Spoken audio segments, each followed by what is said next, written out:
ചില മൊമെന്റിൽ കുറച്ച് ഡ്രോപ്പ് ആയിട്ടുണ്ട്, എസ്പെഷ്യലി ക്ലൈമാക്സ് രംഗങ്ങൾ. സിനിമ തുടങ്ങി കുറേ ഒരു ഘട്ടത്തിലെത്തിയപ്പോഴത്തേക്ക് ഇത് മലയാളത്തിൻ്റെ ബജരംഗി ഭായിജാൻ ആവുമോ എന്നുള്ളൊരു. എൻ്റെ അടുത്തിരുന്ന ഒരു കുട്ടിയുണ്ടായിരുന്നു, ഒരു പെൺകുട്ടിയായിരുന്നു. ഞാൻ നോക്കിയപ്പോൾ ഇരുന്ന് മൂക്കിടന്ന് ഇങ്ങനെയാണെന്ന് പിടിച്ചോണ്ട് ഞാൻ നോക്കിയപ്പോൾ ഇരുന്ന് കരയുന്നത്.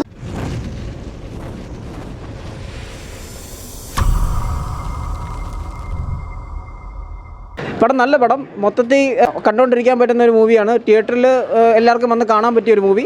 നിവിൻ്റെ കംബാക്ക് എന്ന് തന്നെ പറയാം. നിവിൻ ധ്യാൻ കോമ്പിനേഷനാണ് ഇതിൻ്റെ മെയിൻ ഹൈലൈറ്റ്. നല്ല കോമഡി സീക്വൻസസ് ഉണ്ട്. ഫസ്റ്റ് ഹാഫ് വളരെ മനോഹരമായ ഫസ്റ്റ് ഹാഫാണ്. സെക്കൻഡ് ഹാഫ് കുറച്ച് സ്ലോ ആയിപ്പോയി. പിന്നെ കുറേ അടുത്ത് നല്ല സെൻറ്റിമെൻറ്റിൽ നല്ല രീതിയിൽ ഉണ്ട്, പക്ഷേ എന്നാലും ചില മൊമെൻറ്റിൽ കുറച്ച് ഡ്രോപ്പ് ആയിട്ടുണ്ട്, എസ്പെഷ്യലി ക്ലൈമാക്സ് രംഗങ്ങൾ. അല്ലാതെ മൊത്തത്തിൽ നല്ല മൂവി. അതുപോലെ മഞ്ജു പിള്ളേർ മനോഹരമായ ആക്ടിംഗ് ആണ്. അതുപോലെ സലീം കുമാറും അതുപോലെ ഷൈൻ ടോം ചാക്കോയും വളരെ ചെറിയ സീക്വൻസിലേ വരുന്നുള്ളൂ, അത് 1-2 മിനിറ്റിലൊക്കെ. പക്ഷേ ആ സമയം ആ തരുന്ന മെസ്സേജ് ക്രൗഡ് മൊത്തത്തിൽ എറപ്റ്റായി കൈയടിക്കുന്ന രംഗങ്ങളാണുള്ളത്. അപ്പോൾ അതൊക്കെ നല്ലവണ്ണം ജെല്ലി ചെയ്ത് ഡിജോ ചെയ്തിട്ടുണ്ട്. മൊത്തത്തിൽ നല്ലൊരു മൂവിയാണ്. ജനഗണമനയായിട്ട് കമ്പയർ ചെയ്തൊരു കമ്പാരിസൺ പറയാത്തതായിരിക്കും നല്ലത്.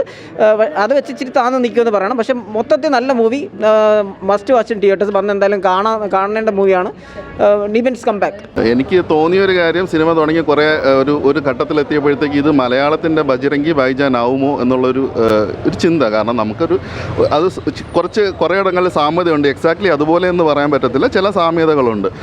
പിന്നെ സിനിമയുടെ ഫസ്റ്റ് ഹാഫ് കൂടുതലും നമ്മൾ കേരളത്തിലാണ് നടക്കുന്നത്. രാഷ്ട്രീയ സാഹചര്യവും രാഷ്ട്രീയ മതം ഇതെല്ലാം കൂടിക്കലർത്തിയാണ് പോകുന്നത്. പക്ഷേ പല സിനിമകളിലും നമ്മൾ കണ്ട കാര്യങ്ങൾ തന്നെയാണ് വീണ്ടും വീണ്ടും റിപ്പീറ്റേഷനായിട്ട് വരുന്നത്. കാരണം ഇത് നമ്മൾ ഒത്തിരി സിനിമകളിൽ കണ്ടു, അപ്പോൾ യാതൊരു പുതുമയും ആ ഒരു സീനുകളിൽ പറയാൻ പറ്റുന്നില്ല.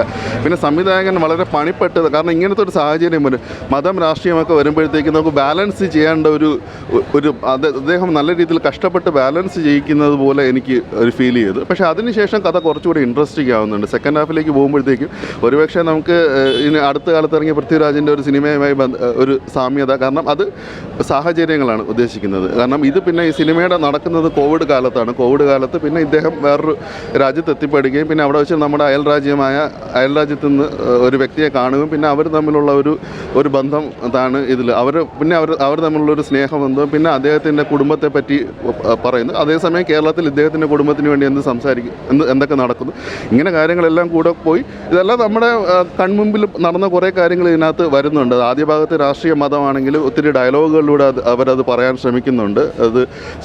അതൊന്നും ഞാൻ റിപ്പീറ്റ് ചെയ്ത് പറയുന്നില്ല, എല്ലാവർക്കും അവരുടേതായ ഒരു ഇതുണ്ടാകും. കാരണം അക്കാര്യത്തിൽ അങ്ങനെ അദ്ദേഹം ഒരു ബാലൻസ് ചെയ്യുന്നത് പോലെ തോന്നി. പിന്നെ ഇത് അവസാനിക്കുന്നത് തന്നെ ഒരു എല്ലാവരും സമാധാനകാംക്ഷികളാണ്.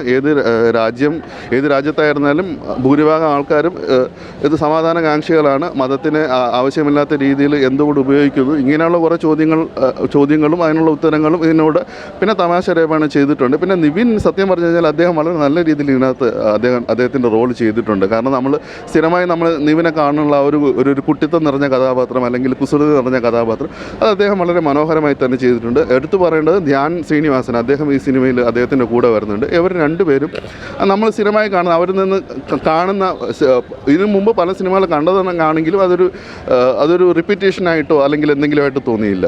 അപ്പം ഇത് അത്യന്തം എന്താ പറയുക, ഒരു സമാധാനമാണ് എല്ലാവരും ആഗ്രഹിക്കുന്നത്, അങ്ങനത്തെ രീതിയിൽ പറഞ്ഞു വരുന്നത്. പിന്നെ ഇന്ത്യയുമായിട്ടുള്ള കുറച്ച് റെഫറൻസ് അതിനകത്ത് വേറൊരു രീതിയിൽ, അതായത് അന്യരാജ്യക്കാരൻ്റെ പെർസ്പെക്റ്റീവിൽ കാണിക്കുമ്പോഴത്തേക്കും നമുക്ക് പെട്ടെന്ന് അത് ഇഷ്ടപ്പെടും. അതായത് പെട്ടെന്നൊരു നമ്മുടെ അയൽ രാജ്യത്ത് പാകിസ്ഥാനിൽ പെട്ടെന്നൊരു സച്ചിൻ്റെ ഫോട്ടോ കാണുമ്പോഴോ അല്ലെങ്കിൽ അതുപോലുള്ള കുറച്ച് കാര്യങ്ങളൊക്കെ ഉണ്ട്. അത് പെട്ടെന്ന് നമുക്കൊന്ന് റിലീവ്ഡ് ആകുന്നു, മനസ്സൊന്ന് സന്തോഷിക്കുക, അല്ലെങ്കിൽ അങ്ങനത്തെ രീതിയിൽ കുറേ മൊമെൻറ്റ്സ് ഈ സിനിമയ്ക്കകത്ത് വന്നു പോകുന്നുണ്ട്.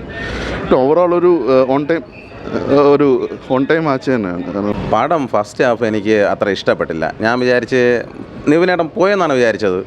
സെക്കൻഡ് ഹാഫ് തൊട്ടാണ് ആളെ അങ്ങോട്ട് കൊളുത്തി കയറി വന്ന് സത്യം പറഞ്ഞാൽ എൻ്റെ കണ്ണ് നിറഞ്ഞുപോയി. ഞാൻ സത്യം പടം തീർന്നതിൻ്റെ വരെ ഭയങ്കര സെൻറ്റിയായിരുന്നു.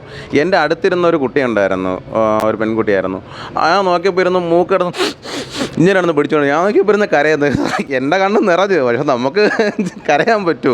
ഭയങ്കര പടമായിരുന്നു കേട്ടോ. കാര്യം കുടുംബ പ്രേക്ഷകരെല്ലാവരും പോയി കാണാൻ. നിവിനേട്ടൻ തിരിച്ചു ഒരു കൂറ കയ്യിൽ ഇതുള്ള കറുത്ത ഷർട്ട് ഇട്ടു. അവന് കറുത്ത ഷർട്ട് ഇട്ടുകൊണ്ട് വന്നത് പറഞ്ഞാൽ ഹിറ്റ് അടിച്ചില്ലേ. അടിപൊളിയാണ്. നിവിൻ പൊളിയുടെ ഒരു വൻ തിരിച്ചു വരവാണ്. വർഷങ്ങൾക്ക് ശേഷം അതിനെയും കാട്ടി അടിപൊളിയായിട്ട് പുള്ളി ചെയ്തിട്ടുണ്ട് നിവിൻ അളിയെ. നല്ലൊരു മെസ്സേജാണ്. അതായത് ഈ ഫിലിം നമ്മുടെ യൂത്തായിരുന്നാലും പിള്ളേരായിരുന്നാലും എല്ലാവരും വന്ന് കണ്ടു കഴിഞ്ഞ് കഴിഞ്ഞാൽ ആ ഒരു നല്ലൊരു മെസ്സേജ് തരുന്നത്. അതായത് പാകിസ്ഥാനിലും നമ്മളെപ്പോലുള്ള പാവപ്പെട്ട ഒരുപാട് ജനങ്ങളുണ്ട്. അപ്പോൾ അതിൽ ആ ഒരുപാട് ജനങ്ങളെ പാവപ്പെട്ടവരുള്ള ഒരു രീതിയാണ് ഈ പടത്തിൻ്റെ ഒരു മെസ്സേജ് എന്ന് പറയുന്നത്. അതാണ് മലയാളി എവിടെ ചെന്ന് കഴിഞ്ഞാലും മലയാളി തന്നെയാണ്, മലയാളി ഫ്രം ഇന്ത്യ എന്നുള്ളൊരു പേര് വരാൻ കാര്യം അതാണ് ഈ പടത്തിന്.